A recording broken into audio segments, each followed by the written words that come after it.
Bible et développement. Relever les besoins en matière de développement culturel, économique et social en rapport avec la Bible. Dénicher le potentiel humain, aide au développement durable dans les communautés de la place et en particulier le corps de Christ. Bible et développement. C'est un espace d'échange, d'information et de formation par les ondes de la radio Fréquence Vie. Présentation, François Delormas. Auditeurs de Bible et Développement, bonjour. Nous sommes très heureux de partager ce temps avec vous. En tout cas, nous sommes contents parce que notre invité, le pasteur Nyeba Hervé, depuis plus d'un mois, vient nous entretenir sur la création. En tout cas, on a vu beaucoup de choses. Il prendra la parole tout à l'heure lui-même pour faire un petit récapitulatif. Et puis, nous allons aborder le 4e jour de la création, le 5e, si le temps nous permet. Et puis, nous allons continuer la semaine prochaine sur d'autres aspects. Pasteur, bonjour. Oui, bonjour, frère Delomas. Alors, quelles sont les bonnes nouvelles ce matin? Alors, c'est un plaisir toujours d'être dans vos locaux et de partager la parole de Dieu ensemble. Voilà, se retrouver autour de la parole de Dieu. Alors, on a commencé par parler des différents jours de la création. Oui. Alors, je crois qu'on s'est arrêté au 3e jour. Le 3e jour, Dieu crée 3 différentes choses. Le 3e jour, nous partons de la Genèse chapitre 1er, du verset 19 au verset 13. Oui. Dieu crée la terre, la mer et également la nature, c'est-à-dire les arbres et les herbes, n'est-ce pas, des champs. Déjà, ceux qui nous suivent peuvent déjà prendre ces versets que nous donnons, voilà, qui parlent des différents jours. Alors, donc, je disais que le 3e jour, Dieu crée la terre, les eaux, n'est-ce pas, et, non, pas les eaux, Dieu crée, les eaux existaient avant le premier jour, Dieu crée plutôt la mer, n'est-ce pas, le 3e jour, et la nature. Alors, il dit que Dieu va dire une chose le 3e jour, j'ai situé le cadre, j'ai dit, c'est du verset 9 au verset 13, Dieu dit que les eaux que Dieu avait créées, n'est-ce pas, avant même le 1er jour, que ces eaux-là, n'est-ce pas, se regroupent, n'est-ce pas, sur un côté, qui se retrouvent, qui soient ensemble, n'est-ce pas? Ok. Alors, les eaux vont se regrouper. Ensuite, il va apparaître la terre. La masse, n'est-ce pas, de la terre va apparaître. Et il est dit que Dieu appellera maintenant la terre qui a apparu, Dieu l'appellera, non, autant pour moi, Dieu appellera la masse, n'est-ce pas, qui va apparaître, Dieu l'appellera terre. Avant, il ne dit pas, c'est là que Dieu nomme la terre, n'est-ce pas? Et ensuite, les eaux, la masse d'eau, n'est-ce pas, qui va se regrouper, Dieu l'appellera la mer. Avant le 3e jour, Dieu appelait la mer les eaux. Et les eaux vont être nommées le 3e jour. Donc nous pouvons déduire que c'est le 3e jour que Dieu crée la mer. Mais bien entendu, avant que Dieu ne crée la mer, les eaux existaient. Les eaux existaient. Okay? Mais aussi nous l'avons dit que l'eau, nous savons qu'elle est de 3 natures, trois natures, n'est-ce pas, et liquide, gaz et solide également. Alors les eaux sont les eaux, n'est-ce pas? Dieu ne dit pas eau. Lorsque Dieu parle, Dieu sait ce qui est que je dirais la vapeur et également la glace est également chose comme l'eau liquide, mais donc lorsque Dieu veut nommer l'eau, il dit l'eau simplement. Voilà. Mais rien ne prouve que c'est l'eau liquide, gazeuse ou solide. On n'a pas la précision. ou solide. Voilà. Mais maintenant, il est démontré, il est prouvé, n'est-ce pas, que l'eau liquide que nous connaissons depuis notre enfance se trouve seulement sur la Terre. Il y a des astres, des milliers même, mais dans ces astres, c'est vrai qu'on peut y trouver, n'est-ce pas, du liquide, mais le liquide qui se trouve sur les autres planètes n'est pas de l'eau. Alors, l'eau est source de vie. Il est encore démontré également et prouvé qu'il n'y a pas d'autres espèces de vie, n'est-ce pas, dans les autres astres. C'est la Terre, n'est-ce pas, qui est particulière. C'est sur cette terre-là qu'il y a l'eau liquide. Je voudrais également préciser que le 4e jour, Dieu, nous allons y arriver, Dieu va créer, n'est-ce pas, les astres. La Terre également, selon les savants, est considérée comme une planète, comme un astre. Or, la Terre, nous dit la Bible, va être le premier astre, n'est-ce pas, être créée. Avant même le premier jour, la terre était déjà informe. Et le troisième jour, la terre va retrouver, ou la terre va devenir, n'est-ce pas, ce que nous connaissons maintenant de façon parfaite. Et Dieu va la nommer terre. Pour dire que déjà avant le premier jour, Dieu commençait à créer la terre. Et le troisième jour, il va la nommer terre. Alors nous pouvons clairement comprendre qu'il y a une sorte d'évolution dans la création de Dieu. Dieu est un potier. Vous voyez? Alors donc, comme un potier de façon naturelle, lorsqu'il prend l'argile, il commence, n'est-ce pas, un travail à un moment donné, à une heure donnée, pour la finir, n'est-ce pas, à une autre heure plus tard, pour présenter cette œuvre, n'est-ce pas, parfaite et sa dimension achevée. Et donc, avant le premier jour, Dieu commençait déjà à créer la terre. Alors, elle paraissait dans sa forme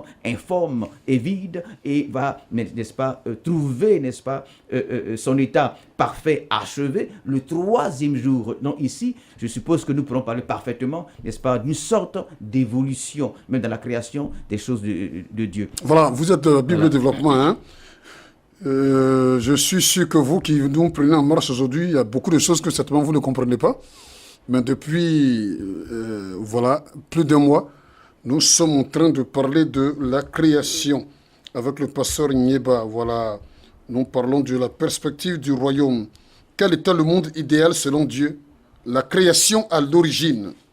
Voilà, donc on a parlé des origines, l'approche logique et la création, l'approche scientifique.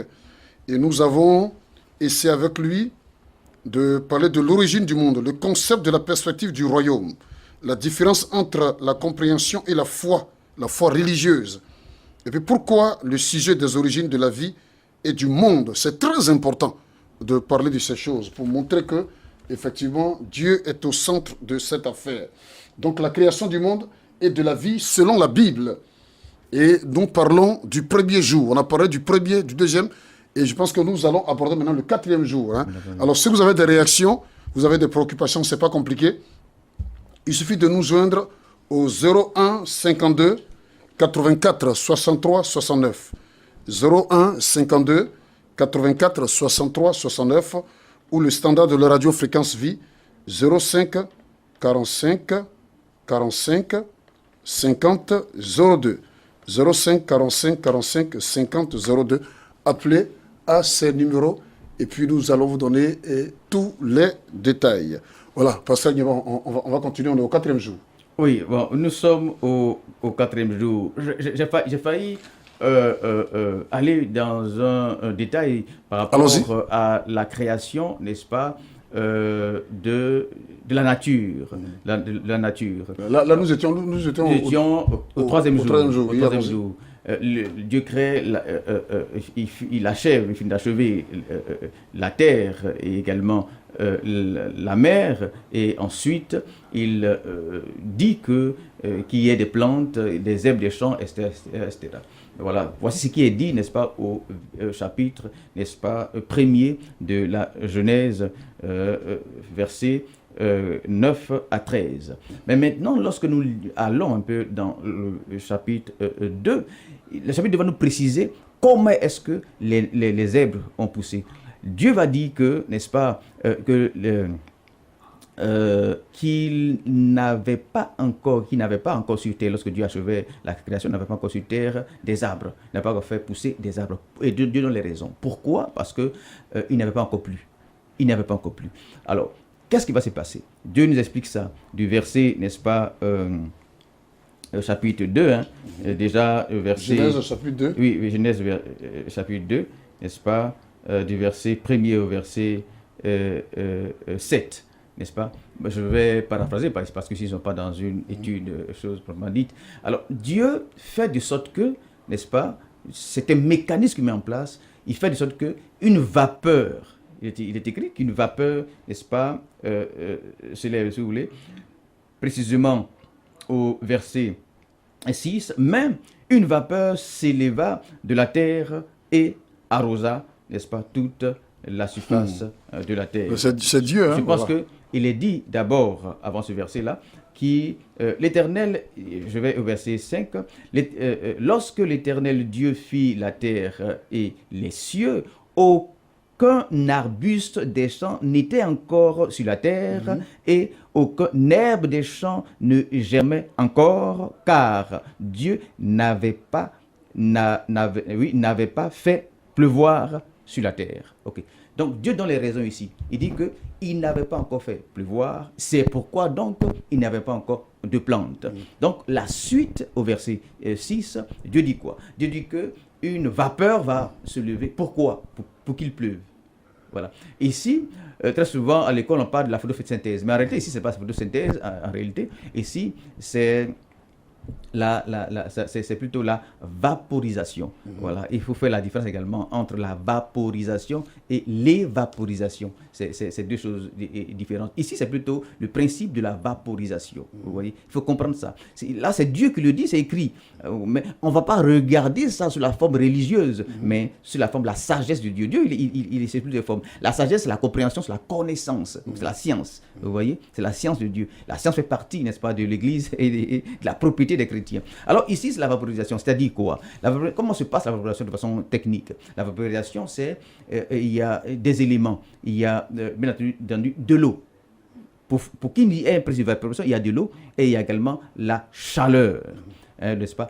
Sur l'effet, n'est-ce pas, de la chaleur, l'eau va s'évaporer. Donc, dans ce cadre que Dieu nous présente, il y a certainement de l'eau quelque part et il y a de la chaleur quelque part. Alors, donc, c'est la chaleur qui produit, n'est-ce pas, la vapeur. Donc, pourquoi ici et comment ici il y a, d'où vient ici la vapeur?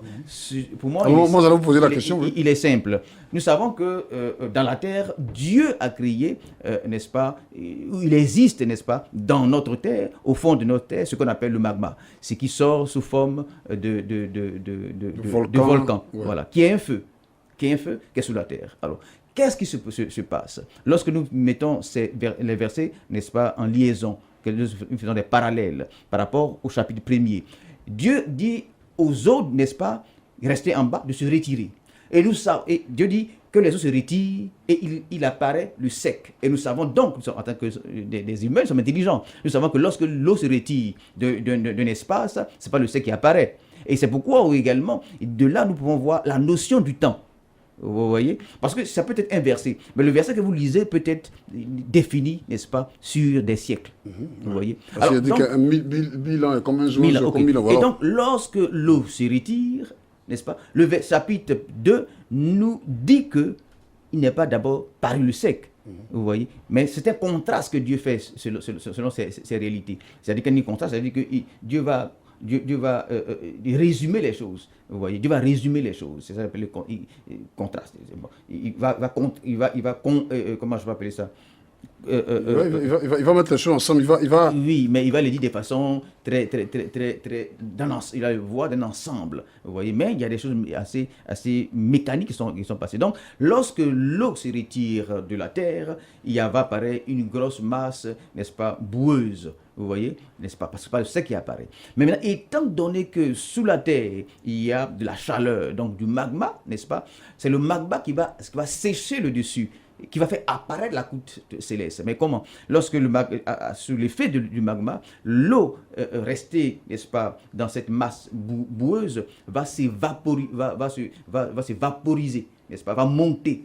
Comme nous le connaissons, lorsque on met l'eau sur le feu, dans les mammites, il y a la vapeur qui sort. Donc, cela va monter vers le ciel. Et c'est ce qui produit naturellement aujourd'hui la pluie. Vous voyez. Et donc, plus la terre sèche, la vapeur monte, plus la terre sèche pour laisser apparaître la croûte terrestre, n'est-ce pas? Ensuite,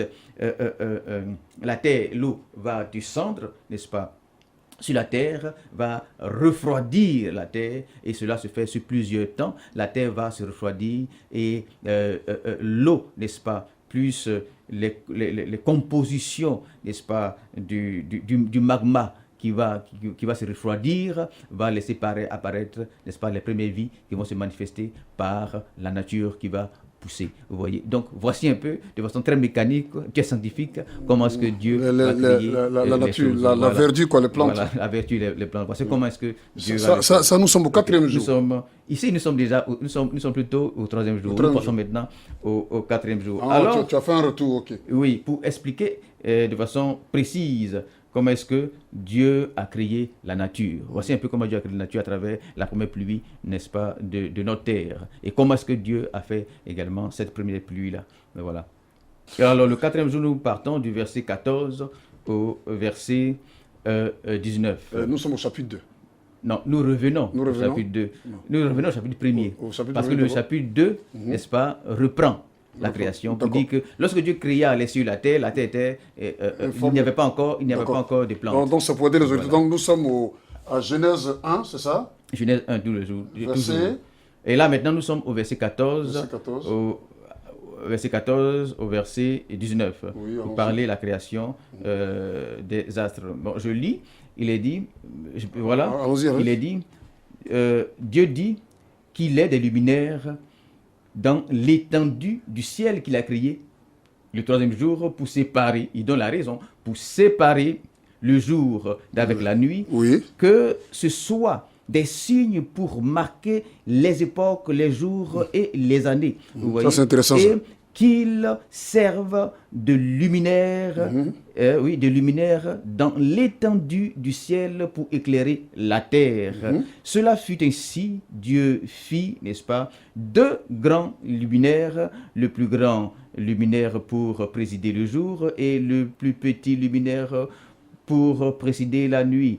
Et il fit aussi les étoiles. Dieu les plaça dans l'étendue du ciel pour éclairer la terre, pour présider au jour et à la nuit, et pour séparer la lumière d'avec les ténèbres. Dieu vit que cela était bon. Amen. Ici, il eut un soir, il eut un matin, ce fut le 4e jour. Ah oui, voilà. ça c'est extraordinaire. Ce fut le 4e jour. Okay. Ça c'est extraordinaire. Voilà. Et donc, Dieu, n'est-ce pas, Dieu nous montre comment est-ce qu'il a créé les astres. C'est pourquoi, déjà au 3e jour, j'ai précisé, n'est-ce pas? J'ai précisé parce qu'aujourd'hui, les scientifiques sont en train de voir quel est l'astre le plus vieux.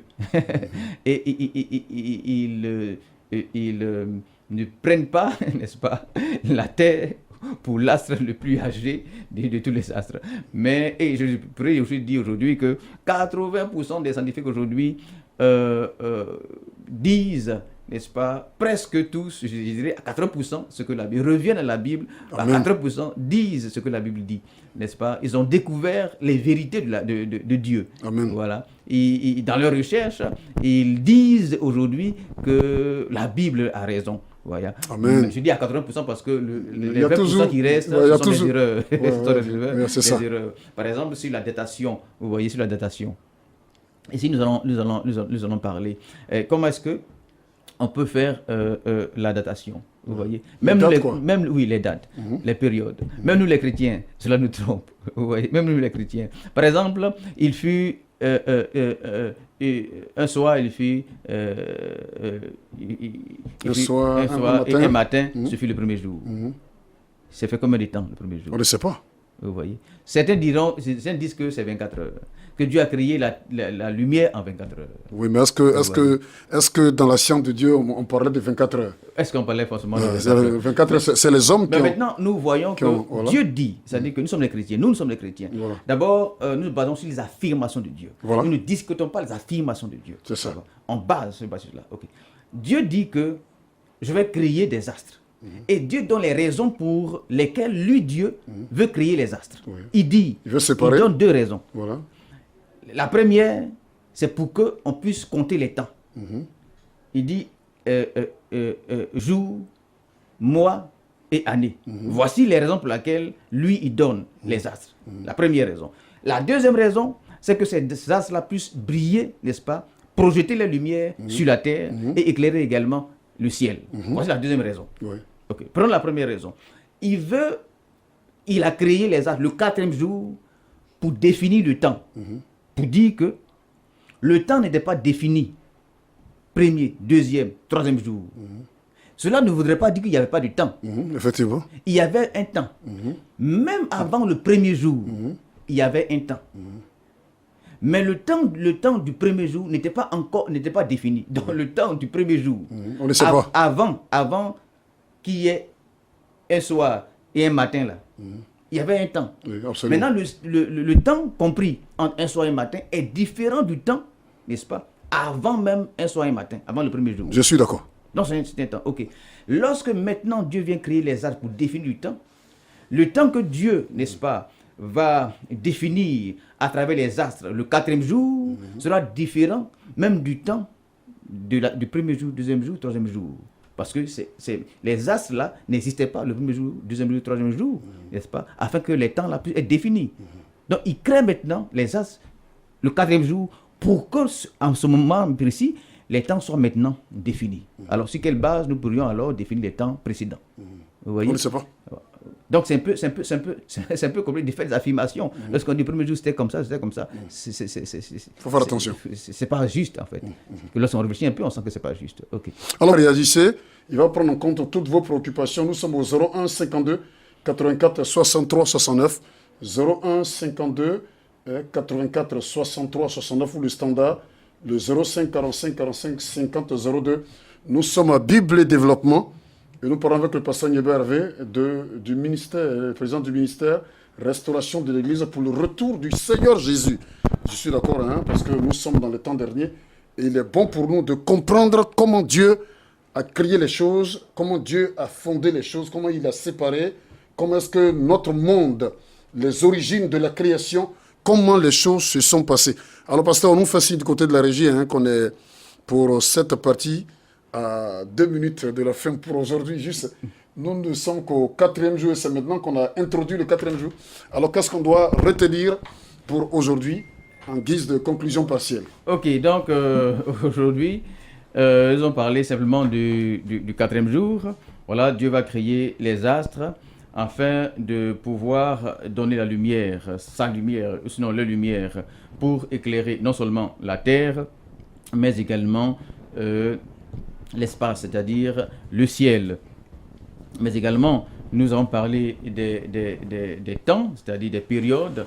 Il va également créer les astres pour définir, n'est-ce pas, le temps. Mais également, nous comprenons que la Terre fait partie, selon les scientifiques, fait partie des différents astres. Mais la Bible nous dit que la Terre est le plus, n'est-ce pas, vieux des astres, parce qu'il a même commencé à être créé avant même le premier jour. Parce qu'avant le premier jour même, avant le soir et le matin, il était déjà, mais dans sa forme informe et vide, pour être achevé, n'est-ce pas, le 3e jour. C'est ensuite, et également la Bible va nous dire, voilà, nous sommes des chrétiens, nous croyons aveuglément à ce que la Bible dit. La Bible nous dit que les plantes, la nature a été créée le 3e jour, c'est-à-dire avant même le soleil.